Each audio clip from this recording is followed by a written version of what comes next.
सर्वांना चला तर आज आपण काळ्या वाटाण्याची झणझणीत अशी रस्सा भाजी बघूयात। यासाठी काळे वाटाणे 10 ते 12 तास भिजत घालून दुसऱ्या दिवशी कुकरला 5 ते 6 शिट्यांमध्ये उकडून घ्यायचे आहेत।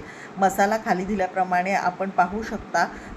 कांदा खोबरं हे सगळं मी छान एक एक करून भाजून घेतलं आहे। अशा प्रकारेच कृती करायची आहे आणि याच्यामध्ये मी बडीशोपेचाही वापर केला आहे। 1 चमचा बडीशोप छान भाजून घ्यायची आहे, याच्यामुळे रस्स्याला चव छान येते। त्यानंतर उकडलेले जे आपण वाटाणे आहेत 3 ते 4 चमचे तेही उकडून घ्यायचे आहेत। रश्श्यामध्ये त्याचा वापर करायचा आहे। फोडणीसाठी राई, जिरी, हिंग, कढीपत्ता घातल्यानंतर मसाला ॲड करायचा आहे वाटलेला। त्यानंतर आमसूला 2 आमसूल त्याचं पाणी ॲड करायचं आहे।